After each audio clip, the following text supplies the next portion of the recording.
They are. My sister gave them to me. They're way cooler than I am, and they're also a little more leopard print, which A little more leopard print. They are more leopard print than you are, but like genuinely yeah. because I feel like it's I think you gotta go with like the bright green or the bright purple or that's an indication that you're slightly crazy, particularly if you gender it identify. means you're confident.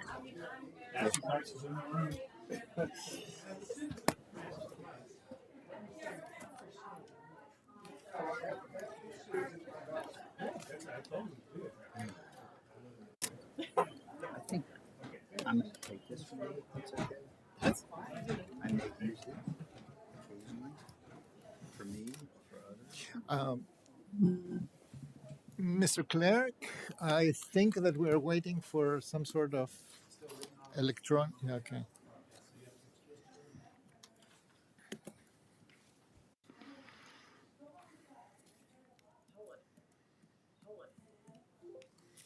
Oh, it does talk to you? Mm-hmm. Trying to teach me how to pronounce it, but I just want them to explain it to me.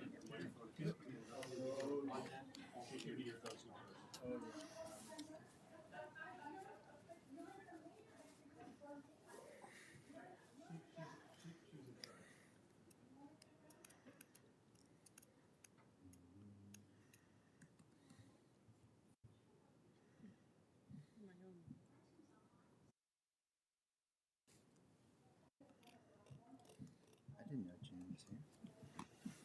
Do you know June? Yeah.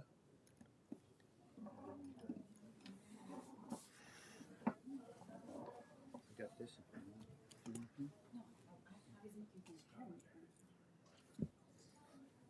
As long as it doesn't excessively use the word commander. That's what he says for the school board, right? That's just a fact. And that might be why we no longer have any men on this board. He's called it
meeting of January 7th, 2025. It's a hybrid organizational meeting. I'm Vice Chair Takis Karantonis with board members Matt Ferranti, Maureen Coffey, Susan Cunningham, and for the first time participating our newest board member, Mr. J.D. Spain, Senior. Thank you everyone for joining us this afternoon and for your understanding regarding the adjusted date and format. We rescheduled yesterday's meeting to ensure that county resources were focused on responding to the ongoing inclement weather event, the snow that you see outside. And we're appreciative of the hardworking staff who have been working around the clock to ensure that the roads are clear and safe and that we are almost back to normality. Mr. Manager, thank you for conducting this effort across the entire county. With that, to this afternoon's business, I want to invite you to join me to the Pledge of Allegiance. Stand. I pledge allegiance to the flag of the United States of America and to the republic for which it stands, one nation, under God, indivisible, with liberty and justice for all. Thank you. We will next to take a moment to read through the land acknowledgement as outlined in the county's historic resources master plan. This was approved at the very end of last year, 2023, and we didn't get to be able to do that in last year's first meeting. I'm very happy that we can do that at least once a year in this meeting. Ms. Cunningham. We acknowledge that the land comprising present-day Arlington County is the ancestral home and hunting ground of the Dogue, Tauxonant, and Piscataway people, many with the Algonquin language group and some within the Powhatan Paramount chiefdom. We recognize that the Piscataway were driven from this land, but continue to thrive and take pride in their community, despite the many injustices laid at their feet. We acknowledge that we do not know more about the historic Dogue and Tauxonant people, their lives and their descendants, because they were killed, persecuted off this land, or forced to assimilate by European settlers who had no regard for their lives and culture. We recognize the Indigenous people who have come to live in Arlington, whether as new residents or as descendants of those who were forced to leave. We celebrate this land and pledge to improve our stewardship of this precious, irreplaceable bounty. To begin to repair the harms of Arlington's ancestors, we strive to break down the systems which have discriminated against Indigenous nations and all the people whose land and labor were stolen in the making of our community.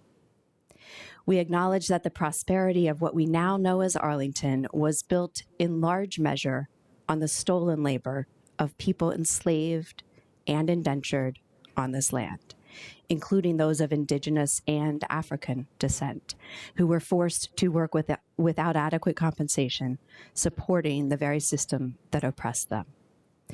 Every breath taken on this land has contributed to where we are today. Arlington is every person who is here and every person who has ever been here.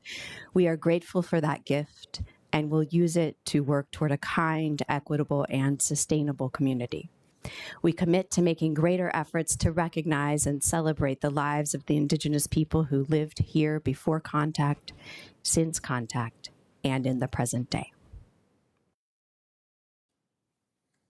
Thank you, Ms. Cunningham. We are now ready to begin our business of the organizational meeting of this board, starting with the election of the chair. I will invite nominations.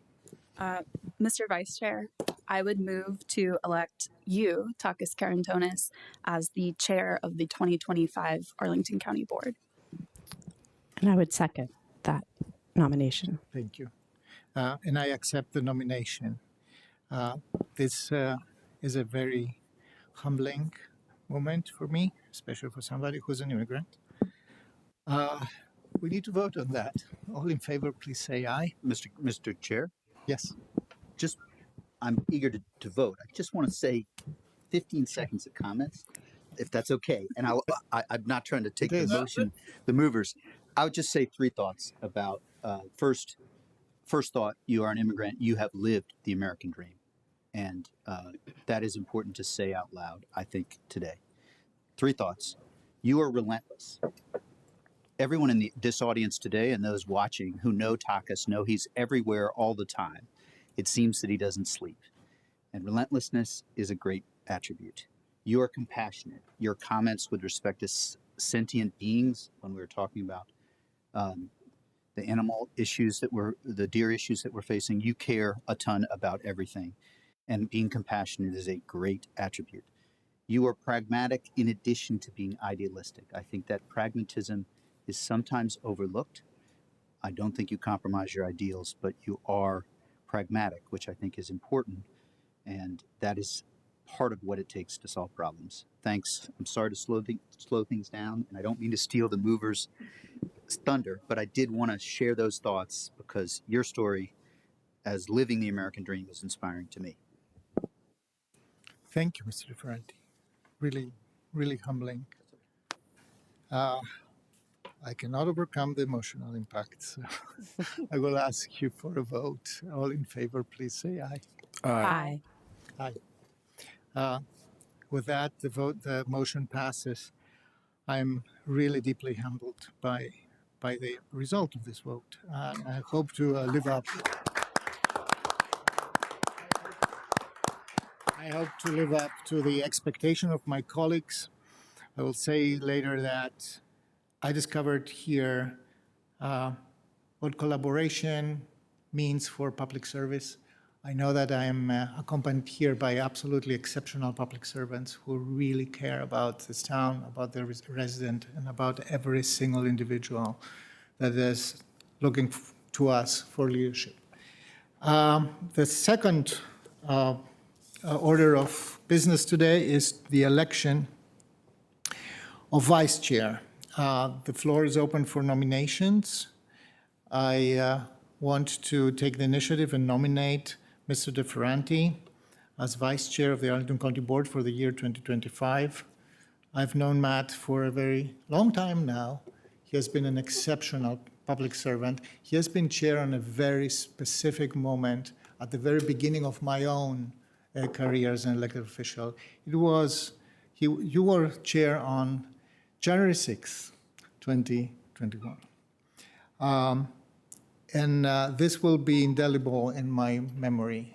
The calm, but the determination when everybody in this board, back then, staff, everybody, like today, would stand for democracy, would stand between an obvious menace and defending our Constitution.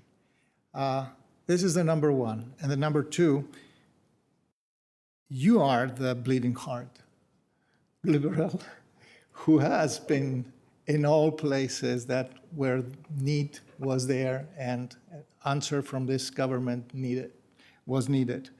You have been elevated the issue of hunger in Arlington. You have elevated the issue of poverty in Arlington. You made this board extremely responsive to these things, far better than any time before. We have a social safety net today that is the envy of many of our peers, in part because of your leadership and because of what you have done in this area.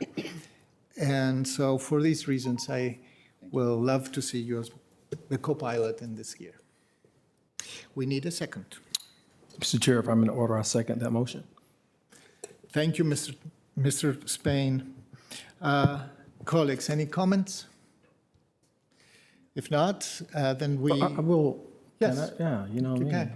Okay. I probably won't take as long as my colleague, Matt, but I will say something about his public service. I've watched Matt over a number of years work in our community, and though he and I may not always agreed, we've always found ways to compromise for the good of our people here in Arlington, and I'm always going to be appreciative of his thoughts, his concerns, and his desire to just want to also learn and give back to our community. So thank you, Matt, and thank you for your service to our community. Thank you. Now we take a vote. Please, all in favor, say aye. Aye. Aye. Aye. Anybody opposed? No. The motion carries. Congratulations, Mr. Ferrandi. Thank you very much. It's an honor.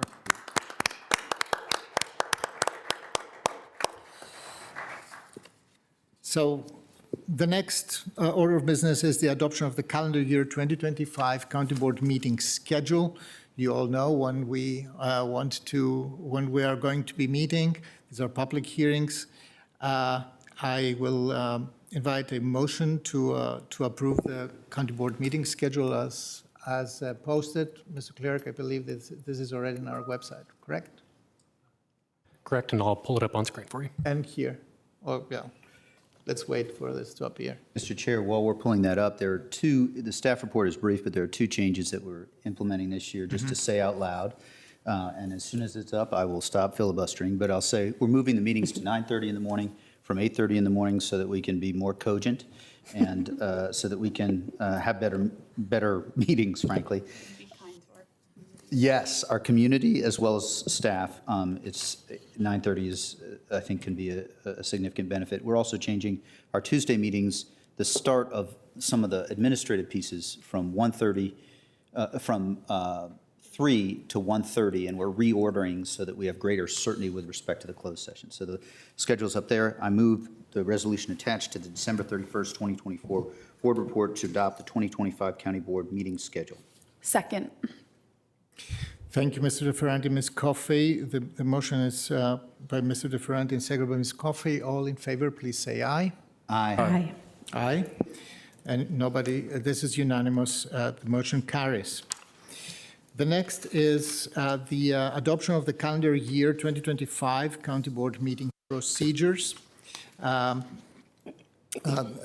We will hear the adoption of our calendar year rules of procedure. The proposed procedures reflect minor revisions to reflect the alterations to the start time, as already mentioned, the regular and recessed meetings, which will now begin at 9:30 a.m. On Saturdays, as well as alterations to the timing and sequencing of our recessed meetings on Tuesday. Can I have a motion for this? I would move the adoption of the 2025 County Board meeting procedures as reflected in the December 31st, 2024 board report and displayed on the screen today. Is there a second? Second. Seconded by Ms. Cunningham. Is there any discussion on the motion? If not, all in favor, please say aye. Aye. It carries unanimously. The next is the adoption of the calendar year 2025 procedures for budget and tax rate public hearings. We do them early in the year. Obviously, we advertise them early in the year. We will, next this motion, I will invite for a motion on these. If there is a motion for the procedures for budget and tax rates public hearings. Mr. Chair, I move adoption of the 2025 procedures for budget and tax rates, public hearings as reflected in the December 31st, 2024 board report and displayed on the screen. Thank you, Mr. Spain. Is there a second? Second. It's seconded by Mr. DeFerranti. Is there any discussion of the motion? All in favor, please say aye. Aye. Aye. It carries unanimously. The next one is the adoption of calendar year 2025 tiebreaker resolution. This may be not very familiar to many people. Virginia law actually provides for a device if somebody from us, we're five, if somebody is not present once, and we have a tied decision, we could theoretically designate a person to be a tiebreaker. This person would have to be elected, actually, et cetera. So there is a long, long list. For as long as I remember, this board has always approved a resolution to not have a tiebreaker and to wait until the next meeting until the board can make a decision. Ms. Cunningham? I move adoption of the tiebreaker resolution that reads, Be it resolved that the Arlington County Board determines that there shall not be a tiebreaker whose duty it would be to cast the deciding vote in the case of a tie vote of the members of the Arlington County Board during the calendar year 2025. Thank you, Ms. Cunningham. Is there a second? Seconded by Mr. DeFerranti, by Vice Chair Mr. DeFerranti. There is no further discussion, I guess. Please, all in favor say aye. Aye. Nobody, this carries unanimously. Thank you. We will go further to the chairs and regional and other appointments. This is a meeting where of appointments to make at the beginning of the year. I will move the adoption of the following chair designations for terms ending December 31st, 2025, unless otherwise noted. This is a motion that doesn't need a second. It is on the screen. So to the Audit Committee, to designate Maureen Coffey, our colleague, as co-chair and Susan Cunningham as co-chair. To the Civil Service Commission, George Bailey as chair. To the Climate Change, Energy and Environment Commission, Cynthia Lewin as chair. To the Commission on Aging, William Way until September 30, 2025. Kathleen Cameron as vice chair until September 30, 2025. To the Community Oversight Board, Julie Evans as chair.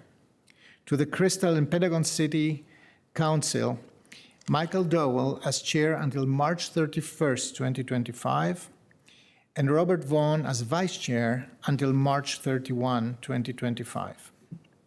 To the Disability Advisory Commission, Alexa Mavroidis as chair. To the Economic Development Commission, Kevin Yam as chair. To the Fiscal Affairs Advisory Commission, Gillian Burgess as chair and Scott Padowitz as vice chair.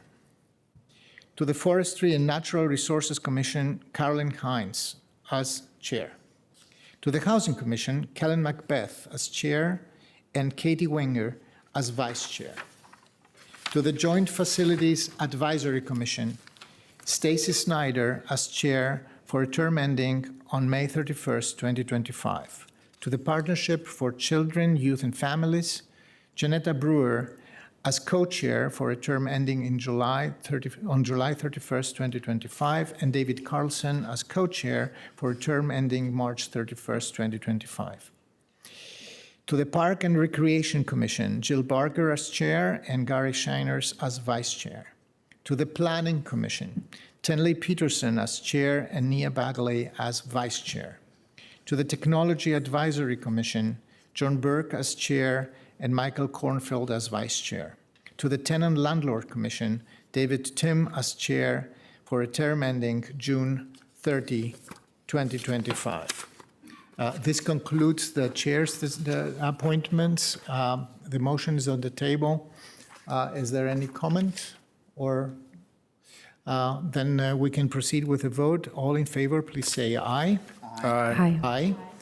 The motion carries unanimously. Congratulations to all these individuals who, with the exception of Maureen Coffey and Susan Cunningham, are volunteers and help us and advise us all the way. And you know, we really appreciate the service of the chairs and vice chairs of these commissions, but also of all more than 250 commissioners who are spending and donating their time and talent to help shape policy for the benefit of the entire community.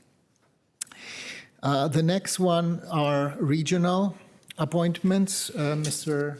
Clerk, I have it here. So to the Metropolitan Washington Council of Governments, is a motion. It follows. It also doesn't need a second.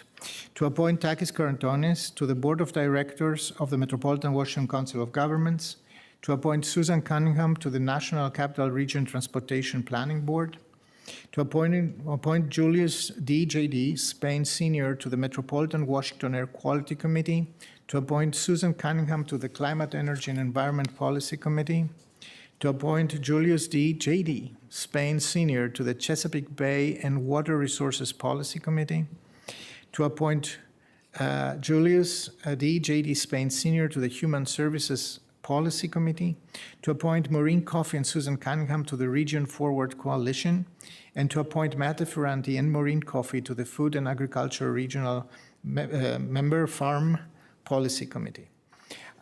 All these committees are with the Metropolitan Washington Council of Governments. To the Northern Virginia Regional Commission to appoint Takis Karantonis and Matt Ferranti. To the Northern Virginia Transportation Commission to appoint Takis Karantonis as designate as the Virginia Railway Express Operations Board appointee from Arlington, to appoint Maureen Coffey as designate as the Virginia Railway Express Operations Board alternate appointee for Arlington, to appoint Matt Ferranti as designate as the Washington Metropolitan Area Transit Authority appointee from Arlington, and to the Northern Virginia Transportation Authority to appoint Matt Ferranti and Julius Spain to the NVTA Planning Coordination Advisory Committee. I hope I got all right.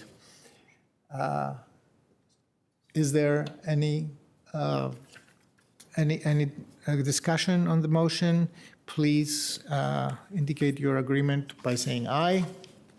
Aye. The motion passes unanimously. Congratulations to our appointees. This is a lot of original work that we are doing. It's necessary work. Each and every one of us represents Arlington in these bodies. This is where regional coordination and cooperation happens. And this is where significant interests of Arlington are negotiated every time these bodies are meeting. I will now invite Elizabeth Hardy, our chief demographer, to give us a short presentation on the Arlington profile. This is just a reminder for everybody who is watching or will be watching, just a reminder, a refresher about who we are, how many we are, where we live, and how we live here in Arlington. Every year, Arlington County publishes its demographic profile. It has a wealth of information in there. We are not going to go very, very in depth in this today, but I invite everybody to check it out. In late spring, we always have the next year's one. One that we are going to hear today is from the last year. Mr. Manager. Yeah, so I'm going to welcome Elizabeth, and I think that, Mr. Clerk, we should have the slides available.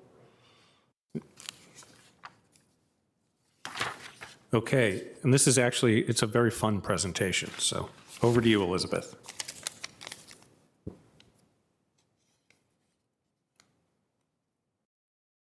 Now, can you hear me now? Yes, we can. Great, thank you. Thanks for having me here this afternoon to talk about Arlington's annual profile report. I will be sharing data from the 2024 update. As it was previously stated, that we are currently working on the 2025 version. So I'm going to go over just a quick overview of what the profile is and then highlight 10 quick facts. Then I'm going to provide some details on additional resources regarding some demographic and development data. So the profile has actually been around since 1982, but in 2019, we did a survey of our users because we really wanted to create a document and a package that met the needs of our community. So while we still have a PDF report of the profile, it now contains over 100 variables.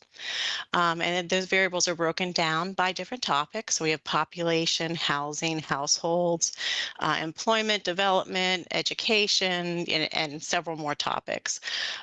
We also have all of our data tables in open data. So there's 86 tables in there, which are updated annually. And then we have an interactive dashboard that is a corridors dashboard kind of report. And everything can be found at arlingtonva.us/profile. And I wanted to highlight that in 2019 in the redesign, we broke some of the variables out by the major planning corridors. So that's really what makes this document unique. So we have data for all the corridors, so Roslyn-Ballston, Richmond Highway, Columbia Pike, and then new in 2024, we added the Langston Boulevard corridor. And we have data broken out for these areas regarding population, housing, households, employment, development, schools and education, and then our population and employment 30-year forecast. So in no particular order, I'm going to go through these 10 quick facts from Profile 2024. I also want everyone just to keep in mind that these are snapshots of one data point, one point in time, and caution from making any kind of conclusions based on one data point. There's so much more to the whole story, and that all can be gathered with looking at the profile in its entirety. So number one, Arlington's population reached 240,900. So that's our CPHD estimate. And, we estimate that it reached over what we were counted for in the 2020 census. 63% of Arlington's population live in a planning corridor. So the wheel on the left represents the breakdown of our population by the different colors or the different corridors. And the wheel on the right shows the land area that each of those corridors represents. Number three, housing stock in Arlington contains 123,700 housing units, with the majority, 72%, being multifamily apartments or condos. Single family detached makes up 22% of housing, and single family attached is at 6%.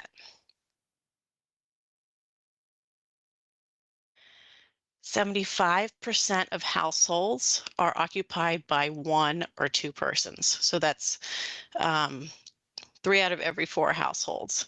And a household is defined as an occupied housing unit.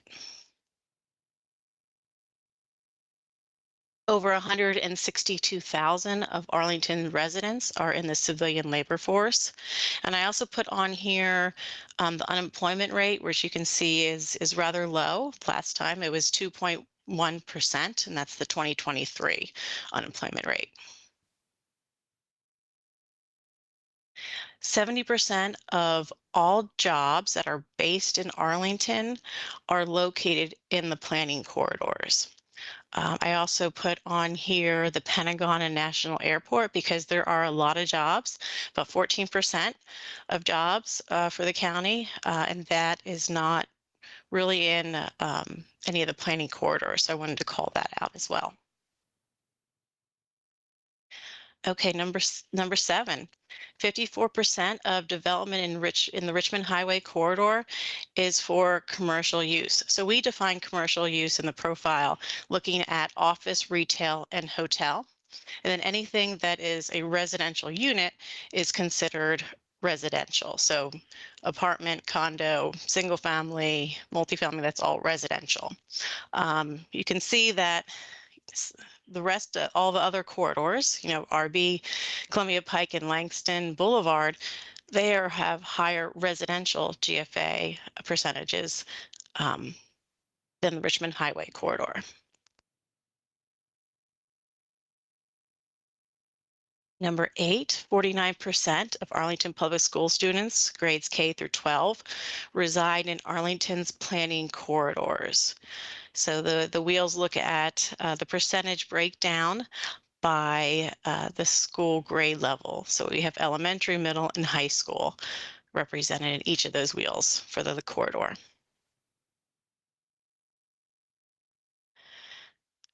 Number 9, working from home has become the second highest mode of transportation for both Arlington residents and workers. So for those that live in Arlington residents, there's 27% of those workers work from home. And for those that work in Arlington, 21% work from home. And that's based on where someone works the majority of the week. And number 10, Arlington is the second best city or community in America. I think sometimes we rank number 1 on this scale. I think we're all number 1 to the most of us. And so I just wanted to put a bunch of statistics on this slide that showed, why Arlington is such a great community. And you can find more in the profile. So now I'm just going to highlight some other data and resources that we have available online. So I'm going to start with the demographic dashboards. The first one is the race and ethnicity dashboard. I'm pretty sure everyone's familiar with that one. And that's where we break down key variables by demographics in terms of race and ethnicity. So you can get a snapshot of each race, ethnicity in Arlington, and also look at the variables over time. Then we have, if you need to get a sub-county level demographic analysis, you can look at the census tract level data, which is available in the census tract demographic dashboard. And that data is also available by the Census Bureau. This is a easier tool to use than some of the stuff that's on the Census Bureau website. And more recently, this is the second year we have produced the CPHD population demographic estimates dashboard, which we provide current demographic profiles for the civic association areas. And civic association boundaries don't follow any census boundaries, so that's why this one is unique, and we found that it really provides a lot of information for our community.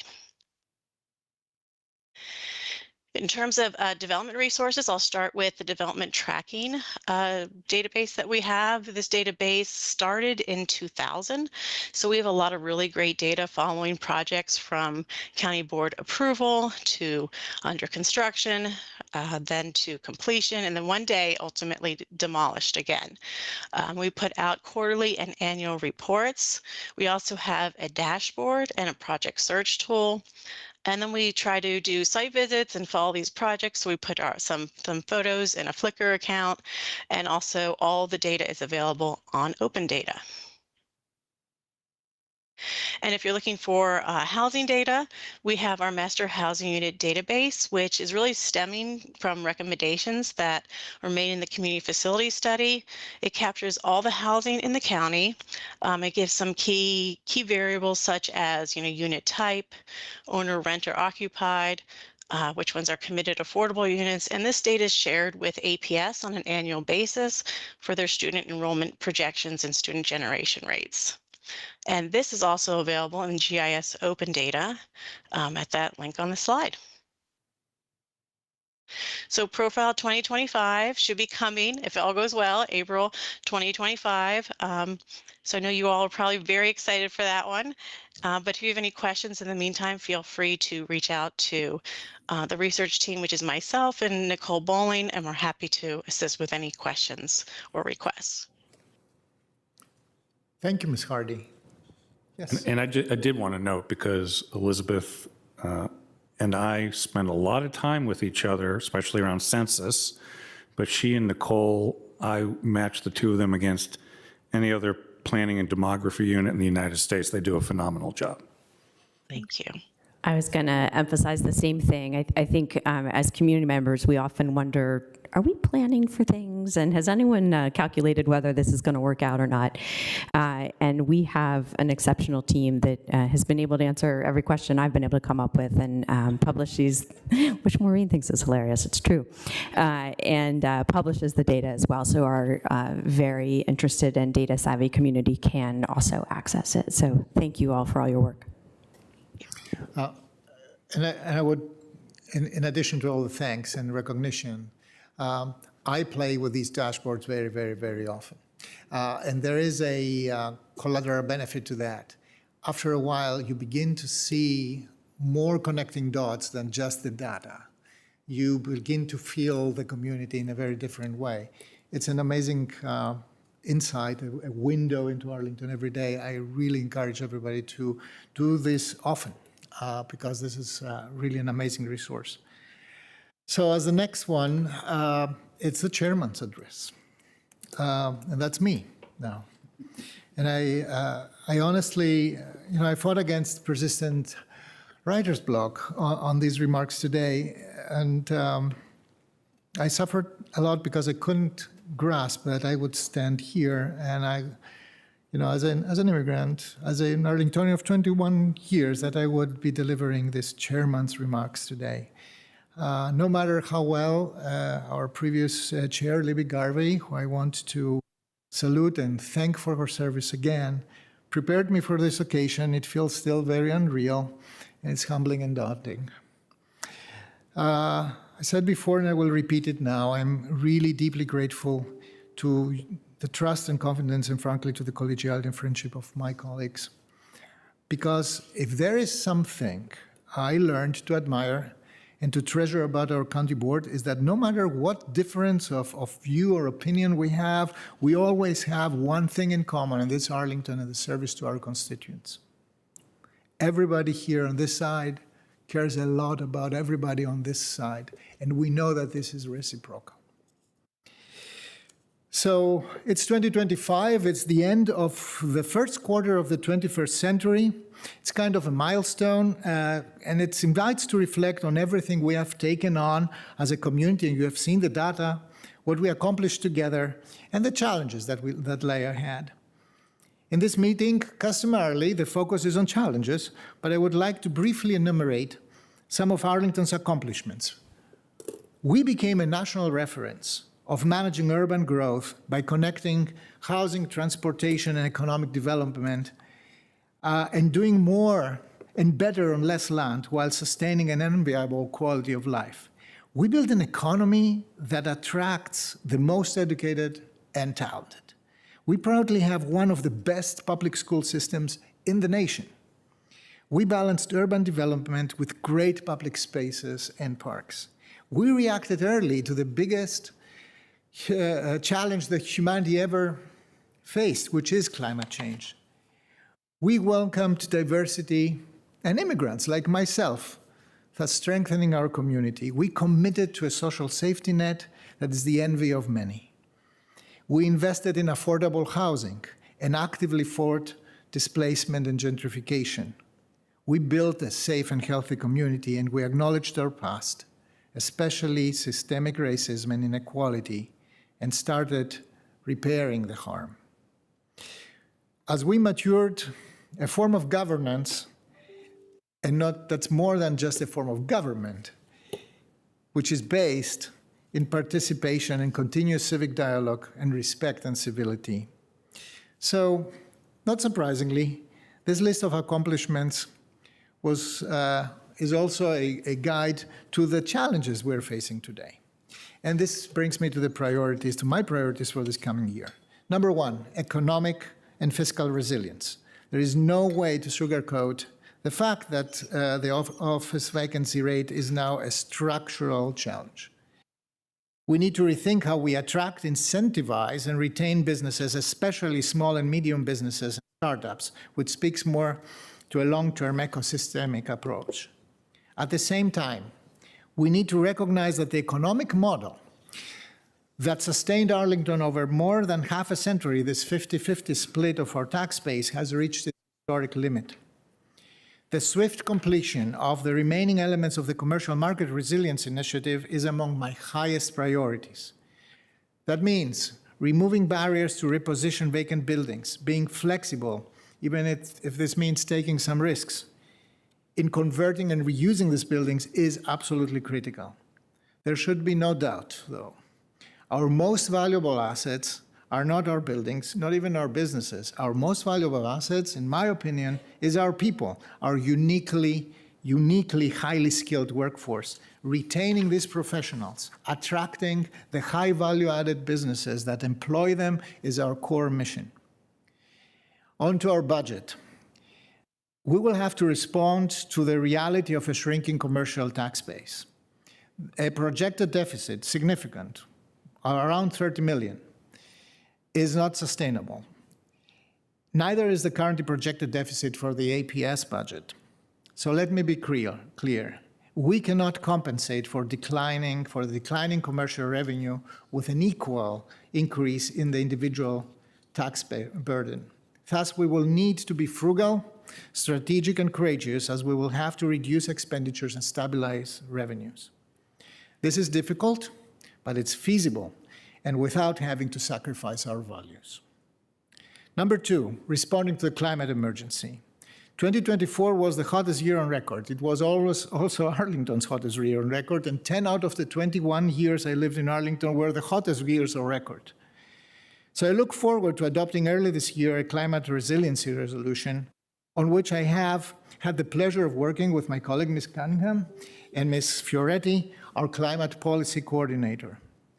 I then look forward in proceeding with formulating a climate action plan that will elevate climate resiliency to a true all-of-society issue. Climate equity will need to be at the very center of this effort. Noted on the side, I continue to consider the residential low coverage study as an opportunity to curb imperviousness, to improve on stormwater management, preserve and enhance tree canopy, and reduce urban heat island effects. Number 3, our housing crisis. Chronic lack of housing supply is the cause of our housing crisis.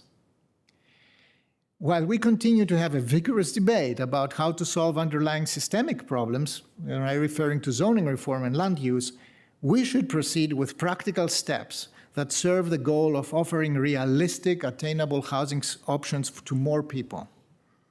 Beyond staying the course of our affordable housing support, like AHEV, the Affordable Housing Investment Fund, housing grants, eviction prevention, homelessness prevention, I look forward to be resetting our condo initiative as I see there a medium-term path to attainable homeownership. I really appreciate Ms. Coffey's leadership on this and I will be focusing on working with her on doing the most out of that. I further want to focus on the emergence of older adult poverty, which affects a rapidly growing number of Arlingtonians and is beginning as a housing affordability problem. 2025, the next one is safe streets and transit. 2025 will see the bulk of the work on updating our master transportation plan. Arlington will be a champion of efficient and safe urban mobility. We have a real chance to further reduce car dependence and prioritize safety, walkability, bikeability, and transit. However, working on a good plan should not delay action where it is urgently needed, like, for example, making South Carolina Springs Road safer now. I also look forward to the completion this year of the Columbia Pike Multimodal Improvements Project, which, while overdue and necessary, has impacted significantly the neighborhoods and the businesses along the Pike. Number 5, youth and mental health. Overdose numbers and fatalities are down. And this is because we invested in mental health, especially for our younger population. To be clear, taxpayers' money saved lives. My commitment to quality after-school programs remains a top priority, and I look forward to working with my colleagues, our school board, our community of parents and students who have been urging us to stand up these programs for quite a while now. Number 6, strengthening governance and transparency. So during my tenure as chair, I intend to focus on 4 areas. Number 1, adding critical professional capacity to the office of the county board. More often than not, what is perceived to be a lack of constituent responsiveness, it is actually a lack of capacity. I look forward to the addition of 2 new positions to the county board office team, and also forward to the addition of an independent auditor position, on an additional position to the office of the independent auditor. Number 2, adding new opportunities for person-to-person engagement with the chair and the members of the county board in meeting residents where they are. We already announced in-person open door Mondays at different locations across Arlington, and we'll do it again. Number 3, building on Arlington's Vision 2050, an initiative that started last year, we will organize a dialogue on the past, present, and future of the Arlington Way, which seems to be appropriate in the year that we celebrate the 100th birthday of Ellen Bozeman. And number 4, I look forward in engaging in constructive dialogue with my colleagues and advocates in our community who have expressed an interest in longer-term governance reforms. My next priority, and probably the most important, is community cohesion and resilience. We have to recognize that the change in the federal administration has created unbearable uncertainty for a very wide majority of Arlingtonians. While we have little choice other than having to adjust to a changing environment, our values cannot and will not change. We will continue to be there for all and each one of our residents in all neighborhoods and under all circumstances. We will always do our best to muster the necessary resources to respond to their needs and support them and their families. This is Arlington. We care for each other, especially in difficult times. Every time you enter in a library, a school, approach a service counter, or need help in an emergency from an officer, or enrolling in a Parks and Rec program, you will be in a safe, friendly, helpful space. You will be welcomed with respect by our outstanding staff, who, like all of us, is part of who we are: a caring, learning, participating, sustainable community in which each person is important. So with this, I finally close, wishing you a happy, healthy, forward-striving, and productive new year. In Greek, this would be Chronia Polla, Kali Chronia, and in the language that most of our foreign born residents speak, which is Spanish, is Feliz Año Nuevo, Feliz y Próspero Año Nuevo. Muchísimas gracias. Thank you very much.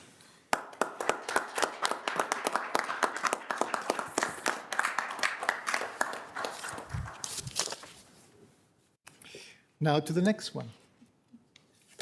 I believe it is Matt Different, Mr. Vice Chair. Thank you, Mr. Chair, and thank you for the multiple languages, wishing us a healthy and prosperous and happy new year. I feel like that's in conflict with the diet that I need to go on over the coming weeks, but that's a separate thing.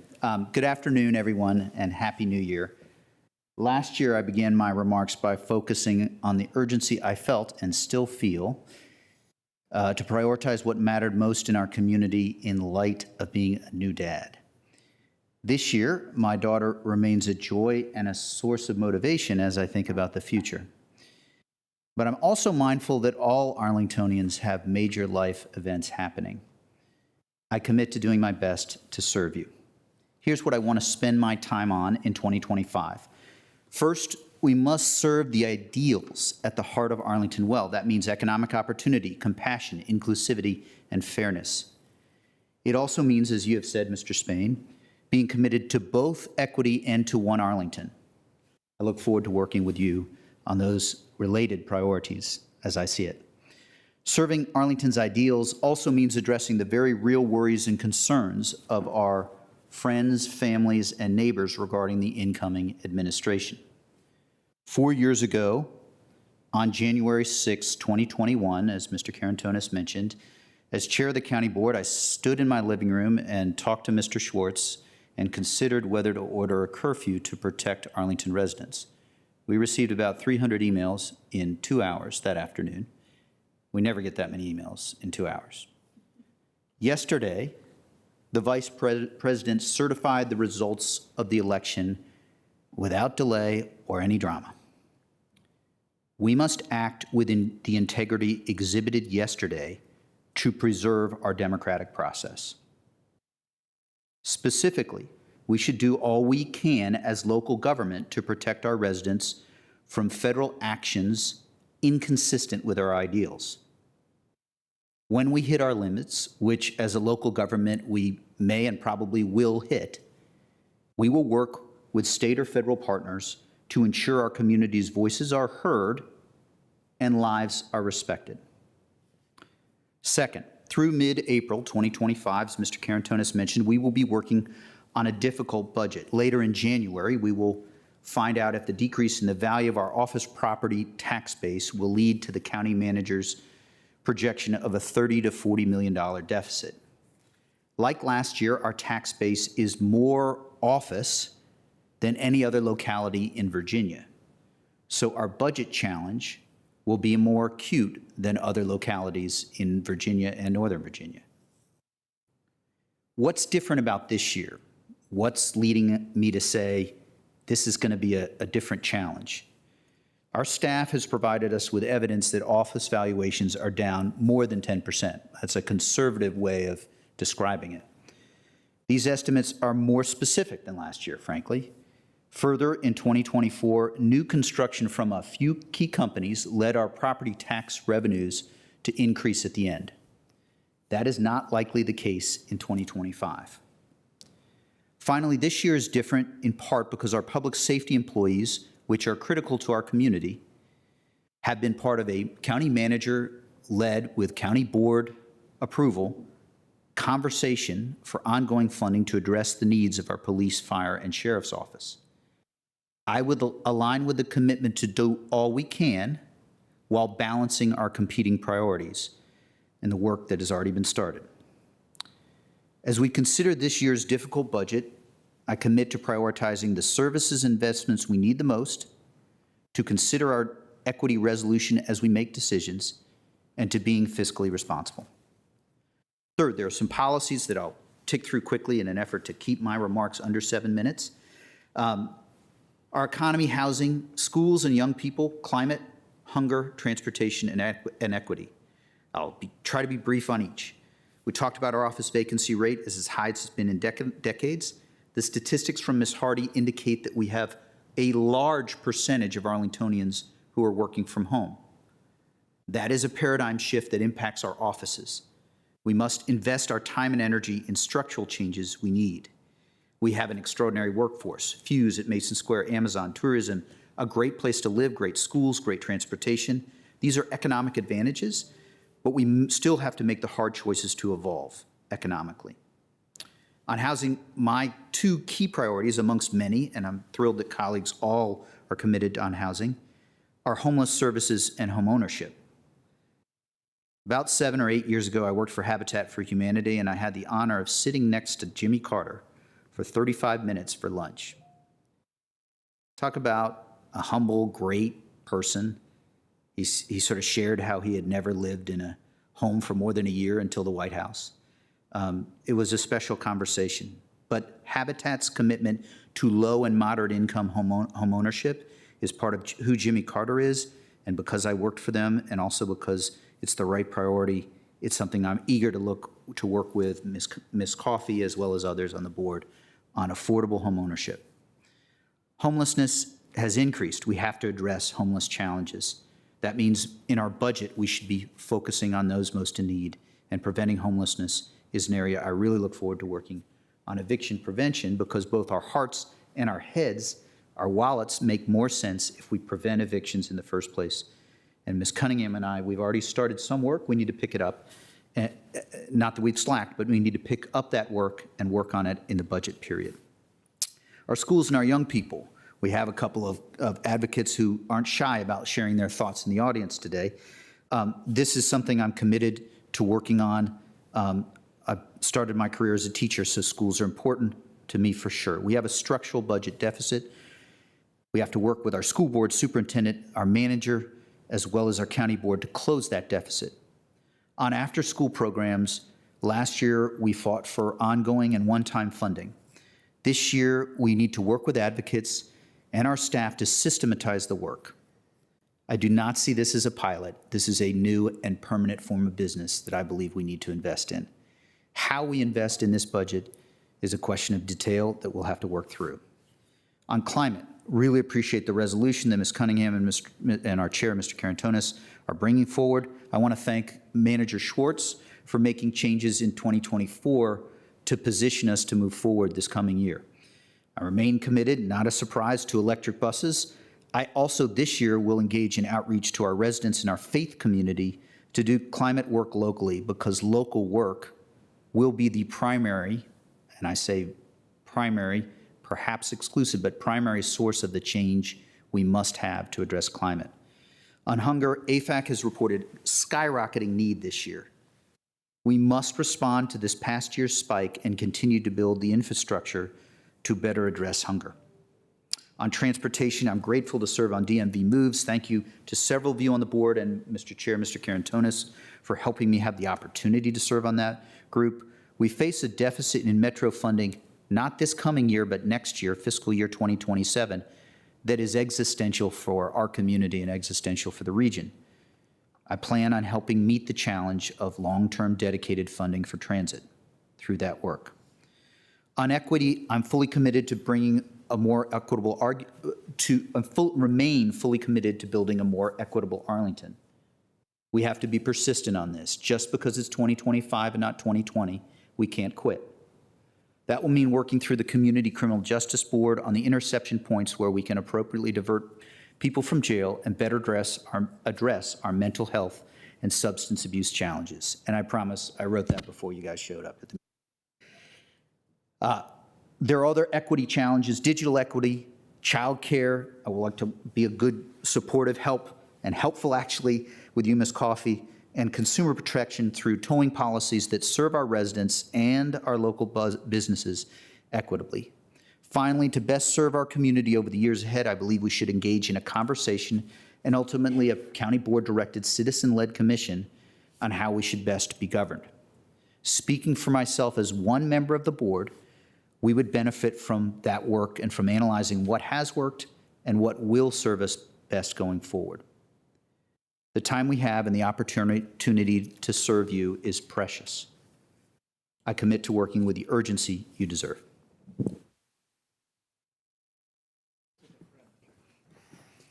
On to Ms. Coffey. Thank you.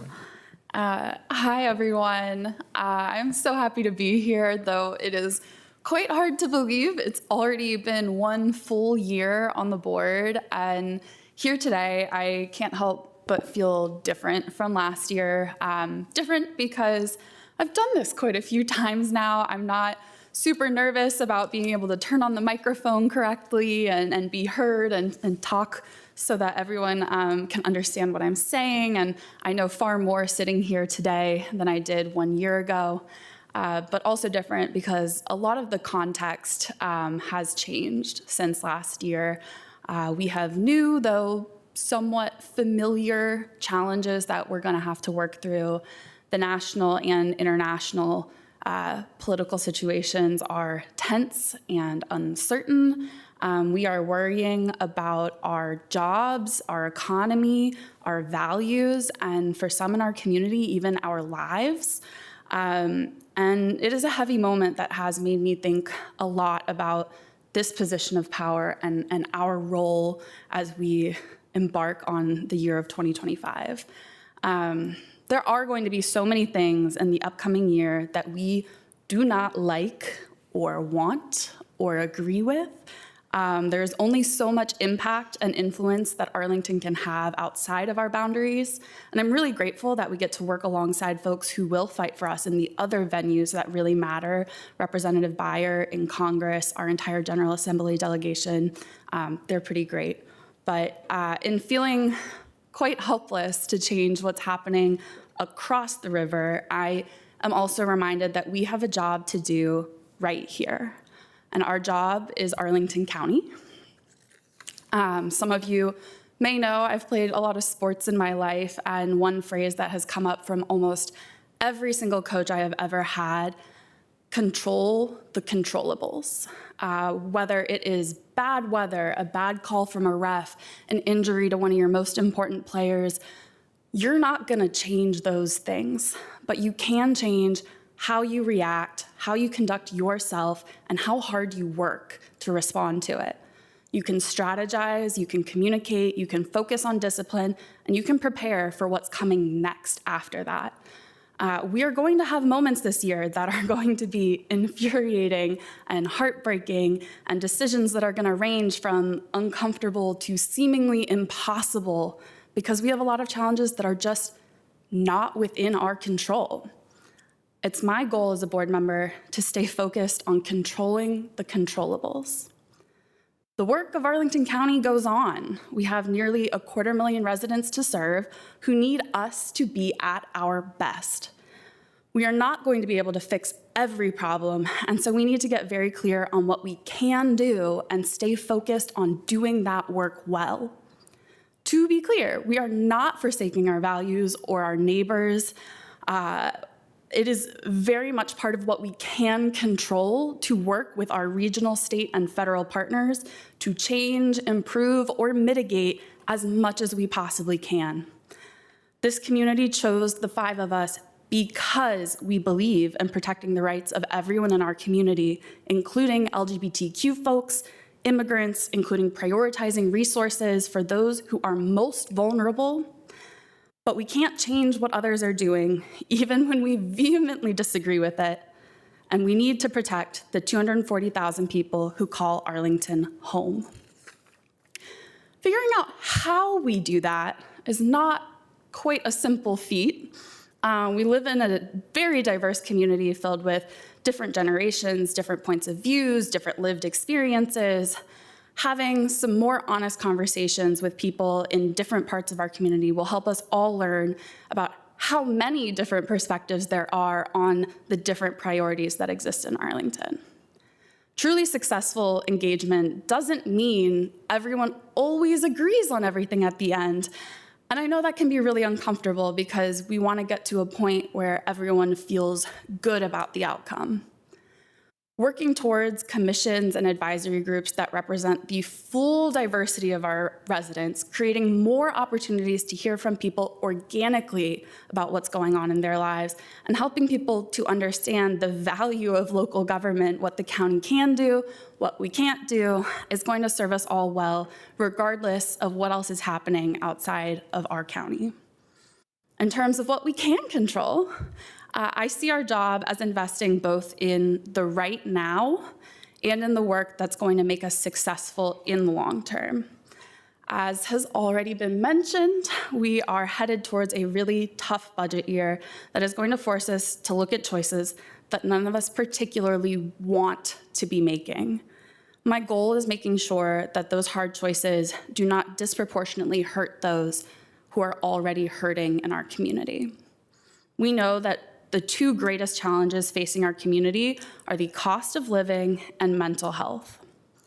2024 saw the lowest number of housing construction starts of the last 10 years in Arlington County. And while we have completed a significant number of new developments over the last 2 years, our job is far from done to meet our housing needs. And when the starts of housing stop, the completions follow shortly after that. People in our community are stressed on a daily basis about how high their rent is, whether it's going up, and whether they will have anywhere to go if it does go up. Arlington now ranks as the highest rent in the DC region, higher than DC itself, and frequently ranks in the top tier of national lists of how expensive it is as well. For those of us who call Arlington home, it creates an impossible feeling situation where we can't afford to buy, and we may not even be able to afford to stay in the place that we are currently living. If you have or want a family, we also rank highest nationally for the price of childcare, which is making having a family start to feel like a luxury good in Arlington County. And we know that cost of living is inextricably linked to our mental health. If you don't know where you're gonna sleep at night, where your next meal is coming from, or if you can afford the clothes that actually fit your growing kids, it takes its toll. It creates anxiety, depression, and hopelessness, and it's not just in the adults who have those responsibilities. It spreads to our kids, to our loved ones, and it makes them feel hopeless and unsure about their futures as well. So investments in these areas must happen now because they reflect threats to our neighbors' well-being and survival right now. On the flip side, there are some choices that are long-term investments in our community that are really important as well. Our physical infrastructure and environment and climate investments are needed now because they keep us from paying a far greater cost in the future. Similarly, investments in financial stability in the form of our commercial market recovery and repositioning and our financial reserves are crucial parts of setting ourselves up for future success. Planning for the future is another part of that, and we will be taking on 2 planning initiatives this year that are also designed to set us up for success: the Master Transportation Plan Update and the Comprehensive Plan Review. Our transportation plan is an opportunity to create a roadmap or maybe a train, bus, bike, sidewalk map for our future. And we know that in order to meet our climate goals and make our residents' lives easier, we need to focus on reliable, safe transportation that comes when people need it and takes them to the places they actually need to go, which may not be the same places that they were 5 years ago. Our comprehensive plan, which actually has 12 different plan elements, yet still doesn't include technology, will also be reviewed and updated this year. And I see this as a really important opportunity to look across our many different master plans and start working to align the goals and be really realistic about the trade-offs between some of the many priorities in these 12 different plans. People across our community have valid questions about where Arlington is heading and how we will get there. I believe we should be able to answer those questions, and I think the comp plan is a great opportunity to work towards that. Lastly, one less than obvious investment in Arlington's long-term success is making sure that this board gets really good at the job we have to do here. We are a young board with 3 members that have 1 year or less of experience. And so there is a lot for us to learn still, and I see it really worthwhile to build the internal capacity that might not be glamorous and might not even be visible to the community, but I expect and hope that this group here is going to be working together for quite some time, and so it makes sense for us to get good at working together. The better we are at our jobs, the better we will be able to serve the county and tackle any problems that come later down the line. I'm in this for the long haul, and though much of what I'm prioritizing here doesn't have overnight solutions or even 1-year solutions in most cases, we have it within our control to show up, work hard every day, and get organized to do the best that we can with all the challenges that we know we're going to face. If we control some of the things that we can control, I am confident that we can continue to make Arlington a great place to live this year and long-term in the future. So thank you all so much. Thank you, Ms. Coffey. On to Ms. Cunningham. Great. Well, good afternoon and happy snowy 2025. I also want to give a quick shout out to our snow removal and our public safety teams who have been truly working through the night to keep us safe and well, and to the many, many caregivers out there who've had a very long holiday break. Our thoughts are with you, and we're going to get back to school here soon. It really has been an honor to serve you all this year. Like Ms. Coffey, I'm a little bit more comfortable with these crazy microphones this year. My colleagues and the county staff, I really must thank you for your warm welcome and your patience with, as I mentioned earlier, quite a lot of questions this first year. And to Mr. Spain, welcome. We're so excited to have you here on the dais for the first time today. And finally, I would like to say a quick thank you to my husband and my teenagers, who you don't see up here, and they would die if you made them come up here. But it's their juggling of schedules and vehicles and public transit that make it possible for me to serve. So before we turn to 2025 fully, I wanted to do a quick look back at 2024. My priorities coming in included 3 things. One was connecting our people, investing in housing and planning, and effectively stewarding our resources. So how's it going? On the first, on connecting our people, I think a few folks have mentioned we made really solid progress this year on youth mental health and on programming, reducing fatal opioid doses down 55% overall in the community and down 100% for our juveniles. We also expanded nature center access and community arts and teen programming that really just make our lives richer. On housing and planning, we expanded our commercial market resilience efforts, including attracting new proposals late in the year for adaptive reuse of office buildings, changing them from apartments into hotel rooms and changing them from office into hotel and apartments. We spent a lot of time clarifying the initial expanded housing options, or EHO, permit processes and sharing results of the first year of that program before the courts put it on hold. And we continued our housing grant, eviction prevention, and committed affordable housing investments, including 160 new CAFs that we approved, and dedicated funding for 432 new CAFs at Crystal House and renovating 93 homes at Barcroft. Finally, on stewarding our resources effectively, we made some good, solid initial progress on more fiscal constraint and improved constituent services. Recognizing we have a lot of fiscal pressures ahead, we managed to bolster our cash reserves, protect our AAA bond rating, and rolled most of the modest fiscal year 24 closeout funds into the fiscal year 26 budget planning. With a renewed focus on constituent services and transparency, we hired our new board clerk, Mason Kushner, our county auditor, Wayne Scott, and upgraded public document access, and also retooled our constituent services so that we are already seeing an improved response time of about a third from the beginning of the year to the end of the year for your inquiries. So lots more to do, but really a good start for this year. So what's ahead for 2025? In 2025, my goals are similar. I'd like to focus on strengthening our county and community resilience. So first, on the human side of human resilience, the well-being of all 240,000 or 240,900, I think, in our updated Arlingtonians is priority number one.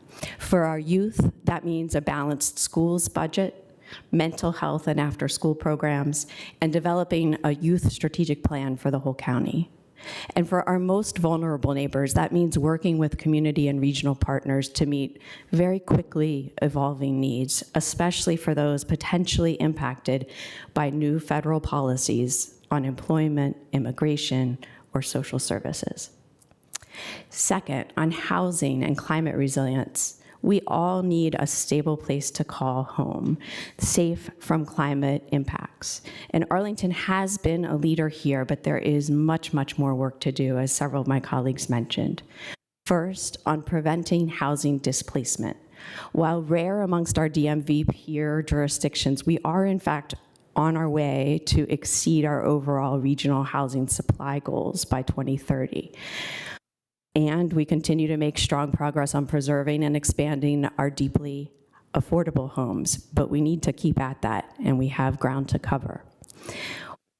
In addition, we still need additional tools to keep our current residents in Arlington across ages and incomes. This includes home ownership programs, real estate tax relief, and an expanded condo initiative. We also need to analyze the impacts of short-term rentals and explore shared housing, like small-scale assisted living residences, given that our average household is really under 2 at this point. This is also the year to tackle concerns about residential lot coverage, highlighted as early as 2014 in our stormwater master plan and many times since then. With my colleagues' support, in the coming weeks, we will direct staff to study how we can do more to preserve trees and green space in our low residential R5 through R20 neighborhoods.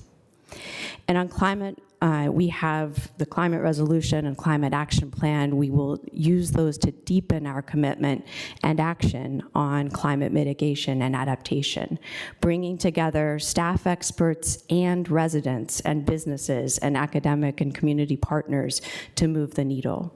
I look forward to working with our new chair and with Deputy Manager Fioretti on a board climate resolution and interdisciplinary climate action plan. Third, on fiscal resilience and resource efficiency. I'm an engineer. I get nerdy on this, and I enjoy it. It's really important, and it's hard work for all of us. 2025 is going to bring declining office valuations. It's coming. We knew it was coming. It's really here for real. We're also seeing growing food and housing insecurity and anticipating the possibility of job insecurity at the federal level. To meet these challenges, we will need to focus on fiscal trade-offs, strengthening our organization, as Ms. Coffey mentioned, and improving our customer service and interaction with all of you. With county revenues projected to fall short by about $40 million, we have tough budget choices ahead. To soften the blow to taxpayers, we must consider program reductions and deferrals. Building on my CEO experience, I will analyze fiscal impact and return on investment, working with our team to prioritize enhanced revenue collection, I'd like to see our Commissioner of Revenue here today, efficiencies and performance metrics. And at the same time, I hope we can use this moment to inspire and commit to additional philanthropic and volunteer support across our community, which is part and parcel of what makes us thrive as a community now and into the future, whether it's the Arlington Boathouse or the Deeply Affordable Housing Fund. Our excellent county services depend on a strong organization from the front lines to this dais. So employee retention, especially amongst public safety and education and mental health professionals, and succession planning among our leadership remain top priorities that will build on former Chair Garvey's commitments to this organization. It's been quite a year. Political division nationally and worldwide waning trust in government.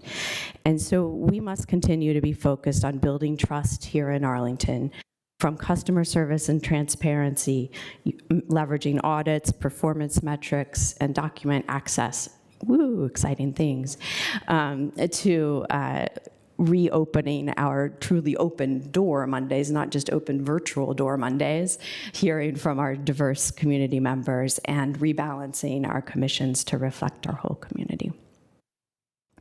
So this week, as we begin a new year of government service up here, we're also honoring one of our nation's great public servants and lunchtime companions of my colleague, Mr. DeFerrante.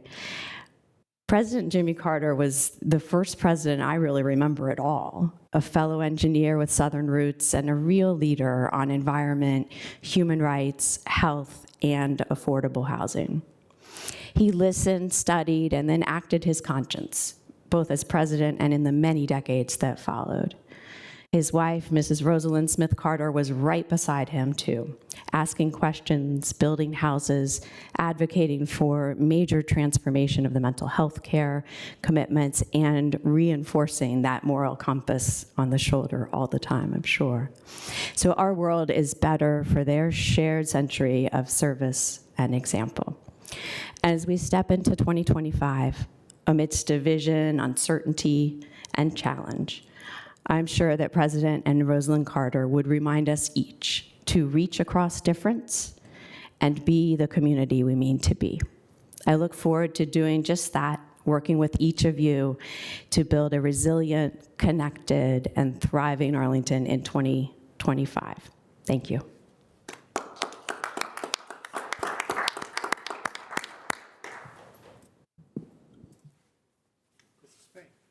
Well, thank you, Mr. Chair. Wow, I cannot believe I'm here. But I want to thank you to all of my colleagues on the board before I get into my prepared remarks for your outreach, for your mentorship up until this point, and also to the county staff for their due diligence and getting me where I need to be. There's still a lot I need to learn, but I'm very grateful for the team you have here, county manager, and their professionalism, so thank you very much. So I do have some prepared remarks, and I think I may be right at 7 minutes, but I have also come in with somewhat of a vision statement, not to overreach from where we are as a county, but to think about, and as I look at a vision here in Arlington, my vision is really in Arlington where we are united, we are innovative, we have inclusion that empowers every resident to thrive, where safe neighborhoods, equitable opportunities, and sustainable living form the foundation of a vibrant, connected community that generations will be proud to call home.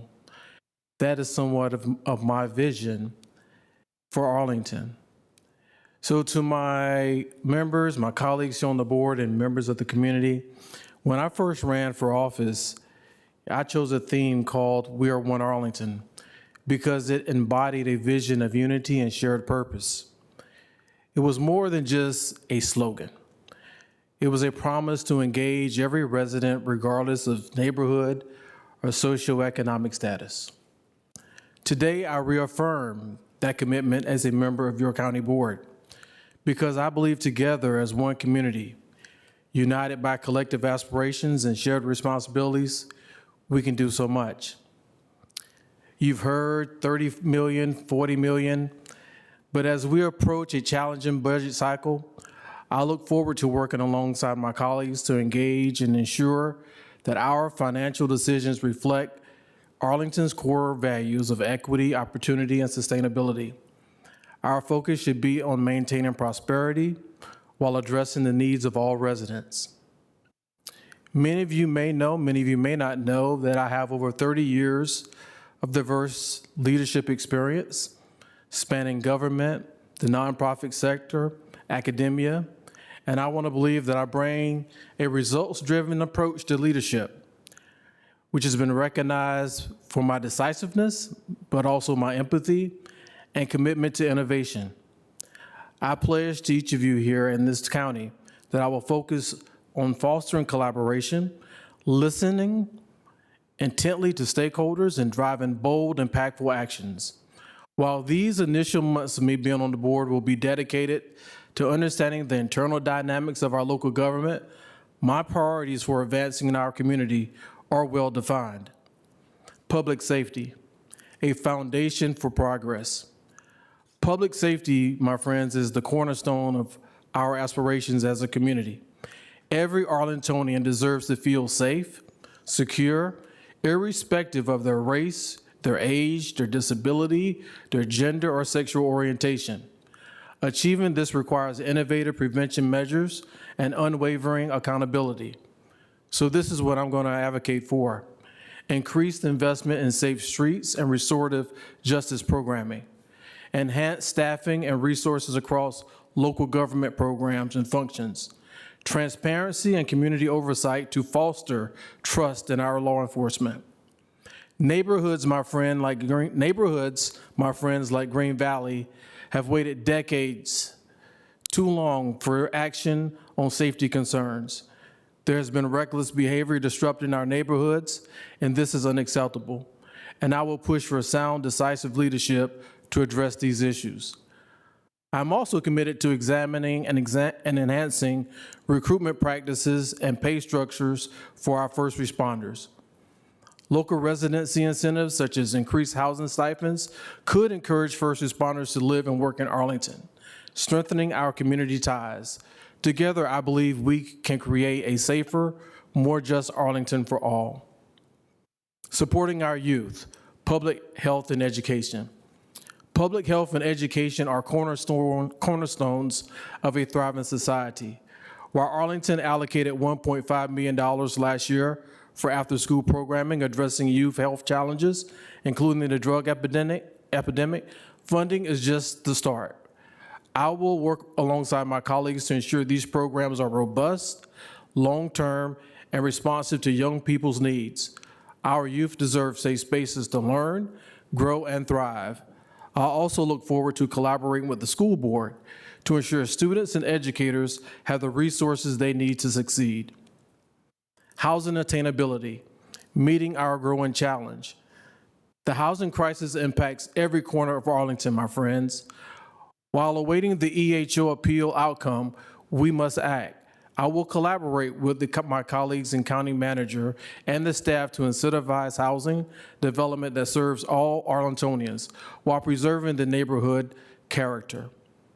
Housing should not be a privilege. It is a fundamental right. Together, we will uphold Arlington's inclusive spirit and ensure housing is accessible to everyone. Governance and economic security. I spoke openly, my friends, about this on the campaign trail. And it is my opinion that Arlington has outgrown its current governmental framework. But the citizens have the right to understand our history and decide about the future.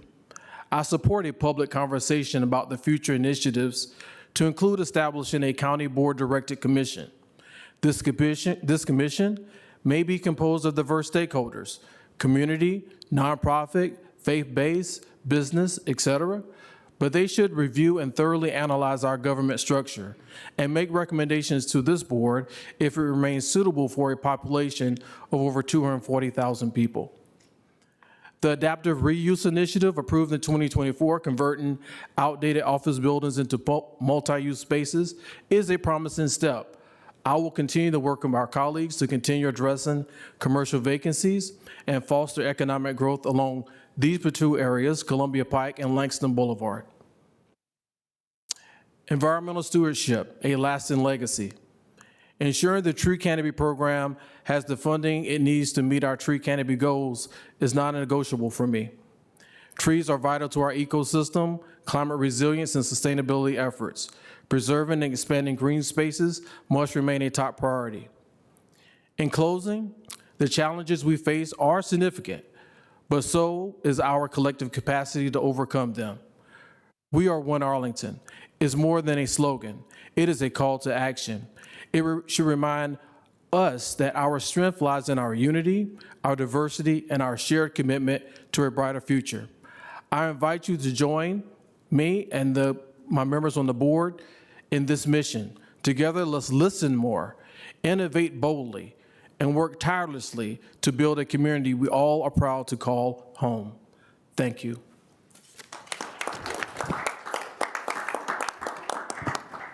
Thank you, Mr. Spain. Congratulations Thank you. again. It's never lost on us. This is your first time, and that's an important moment for every person, especially for somebody who's for the first time elected to public office. Thank you, everyone. Without objection, this organizational meeting will be adjourned shortly. I want to just point out before I gavel this meeting out on two upcoming opportunities. First of all, we have a virtual Open Door Monday on January the 13th at 7 p.m. That's next Monday.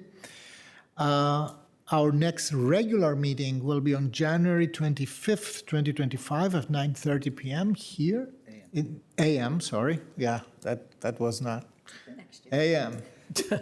No, we're never going to start a meeting at 9:30 p.m. I don't believe so, anyway. I want also to remind everybody that this Dr. Martin Luther King Jr. Day of service next weekend. There are several opportunities. Many nonprofits are offering a lot of opportunities to do that. Arlington County will offer an official tribute on January 19th, that's a Sunday, at 5 to 6:30 p.m. In the Wakefield High School. I invite everybody to attend. This is always a very, very nice ceremony. And with that, if there is no objection, this meeting is adjourned. Thank you. Thank you. Happy New Year again.